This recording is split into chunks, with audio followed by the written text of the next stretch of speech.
What's up, Buttercup? Welcome or welcome back to my channel. Today's video is my July 2024 reading wrap-up, and I read 12 books. No, sorry, I read 11 books and I DNF'd one.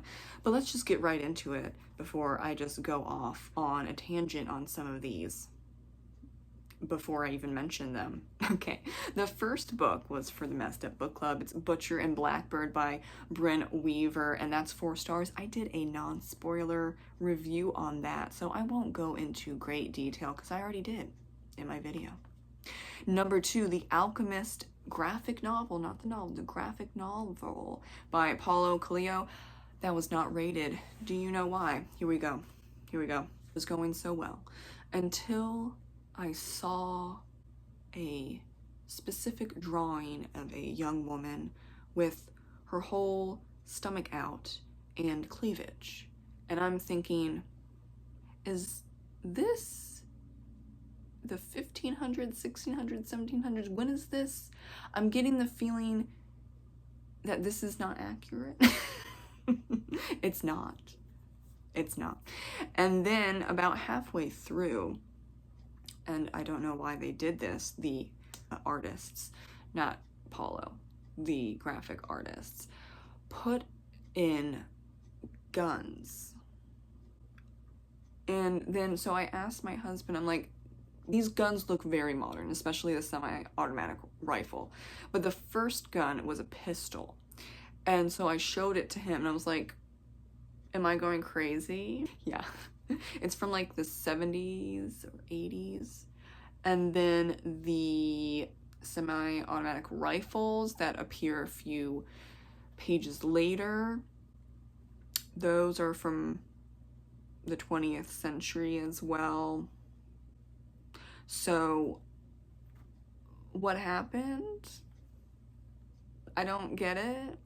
And therefore that whole story was kind of ruined. I asked friends who read the book, and they said there's no mention of guns. And of course there's no like midriff and boobies out in the book. So I don't get it. Did not rate it. I might read the novel. I'm kind of glad that I got the graphic novel for only $13. Also, there's a lot of typos.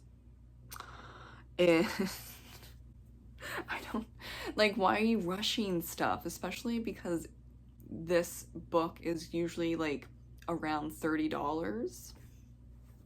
I don't get it. And then like the writer, like, if there's no such thing as guns in like this time period, especially guns that are modern guns, I would be like, excuse me? This isn't correct. But in the author's note, the writer was like, I'm really excited, and I've always envisioned this story as a graphic novel, and I approve everything, and it's just so fantastic. Okay. I don't know, y'all. Number 3. Here's another rant. The Lives of Locke Lamora by Scott Lynch. DNF, no rating. I got 150 pages out of, what, 750? And that's a hell no. If that's modern epic fantasy, I want nothing to do with it. I don't understand how there can be a prologue within a prologue within a prologue. And it's like, I don't know, like 40 pages? 40 pages of a prologue, and it goes back and forth between the present day and then the past with the main character, and then the present day, and then it goes into like a little bit of the future, and then it goes into the past. What are you doing? What are you doing? And then we get into the first couple of chapters before I gave up, and it was doing the same damn thing. Pick a timeline.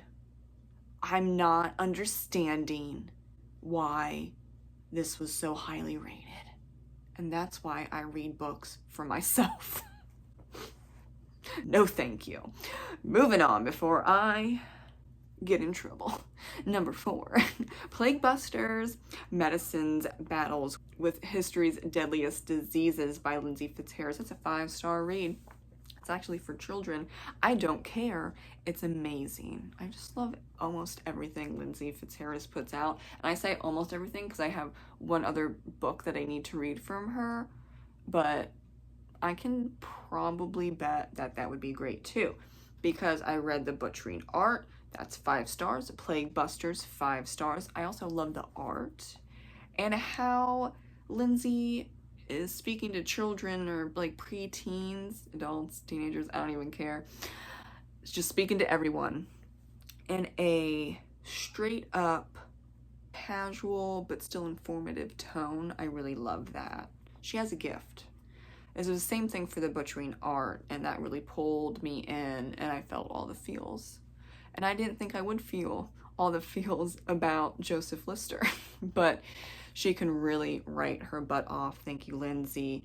Number 5, the survival kit for writers who don't write by Patricia McLynn. 5 stars. Say that title 5 times fast, or 3. I couldn't. So this is a nonfiction book that I was recommended to read because I don't write apparently, like at all.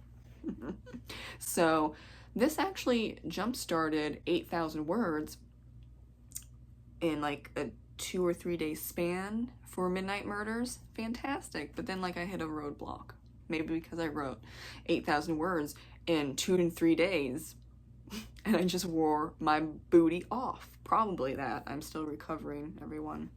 Sorry for those who love daily or weekly updates about writing. I don't have that. I kind of just go in big chunks, apparently. But what I learned and what I implemented, honestly, was if something's not working, then do something else.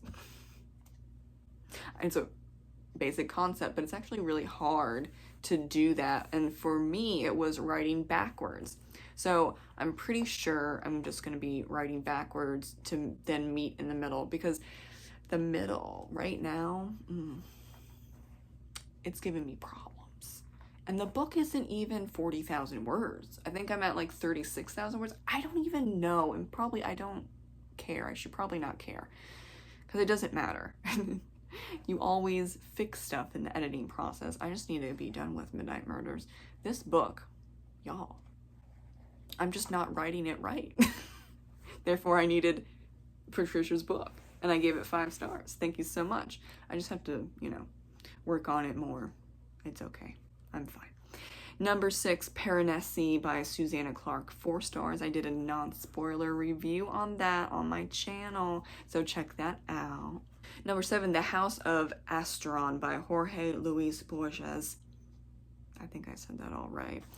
That's 3 stars. It was a 2 or 3 page short story. It was fine. It's connected to the, what's it called? Oh my god, I just read it. Ariadne and the Minotaur of Crete. Yeah.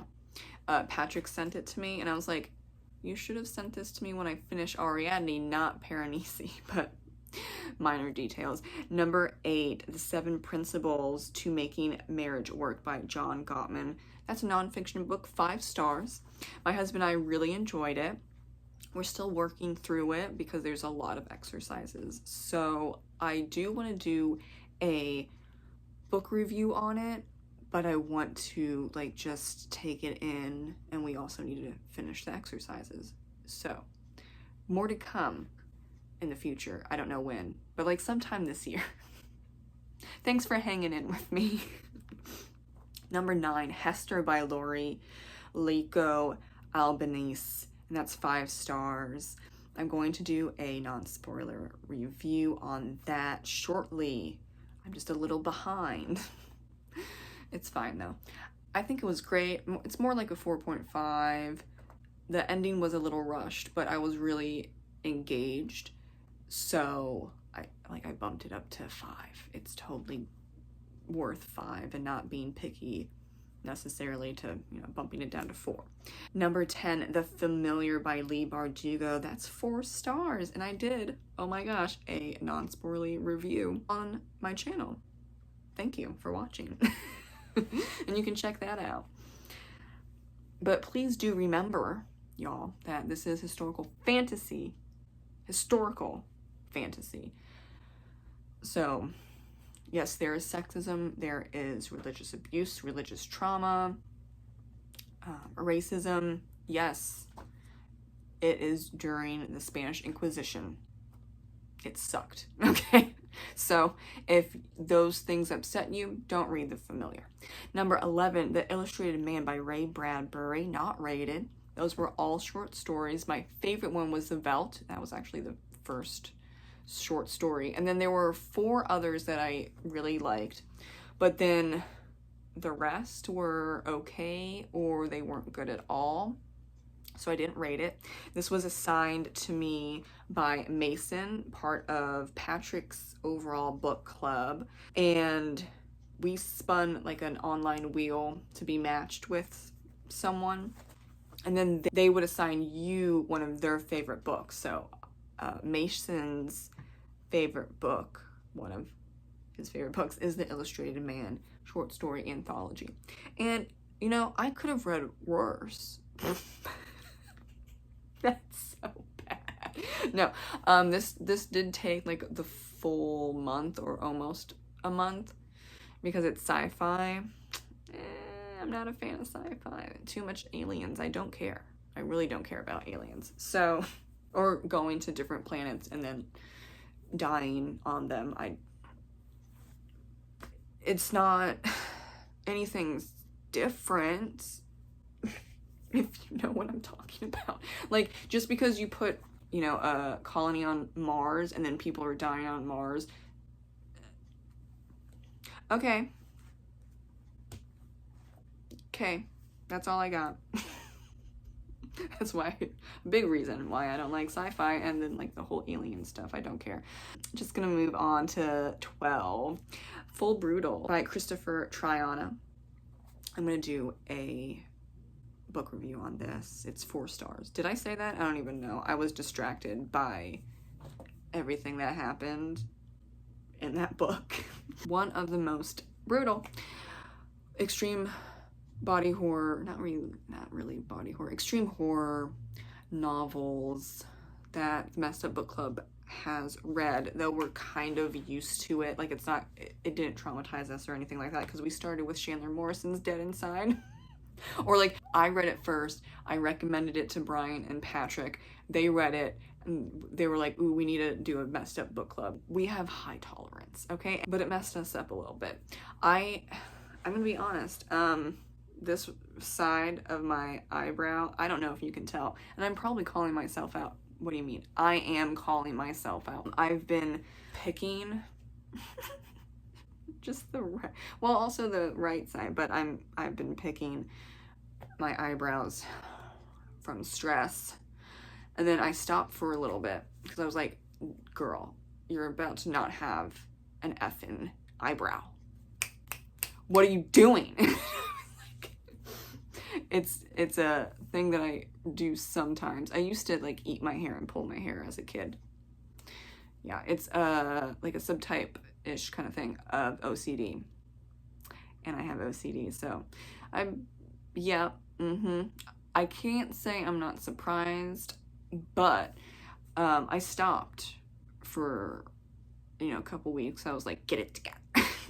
But then when I was reading Full Brutal, she picks at her cuticles and her fingers, and then she eats her cuticles, and I think she bites her nails as well. And so I was doing this, you know, opposite side. I was doing this, I was reading, and then I was like, son of a bitch. Stop it. And so I had to take a little break from messed up stuff and read some fluffy stuff. I actually am currently still reading Becoming Madam Secretary by Stephanie Dray, because it's historical fiction. I'm going back to my roots. I was like, no, no more horror until we get to the next month, which is August, for the Messed Up Book Club. I need a break.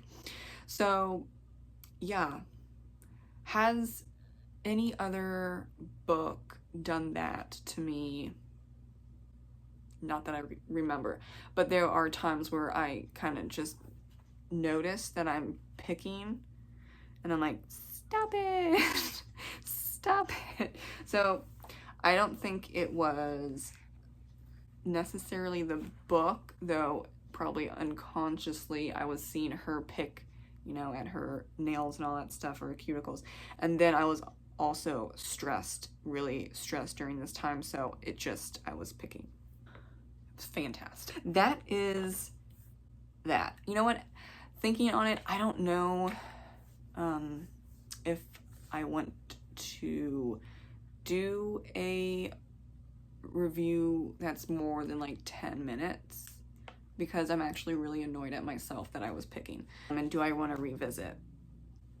Not necessarily because the book messed me up in like, oh, I'm picking because of the book, but I was reading the book, she was picking because she's crazy, but also she was stressed, and like I was stressed. It's a weird combination. So, you know, I might or might not. How about that? Thank you so much for watching my reading overview for July 2024. I'll see you in the next video. Keep reading, writing, doing whatever you need to do for self-care, and I'll see you in the next one. Bye.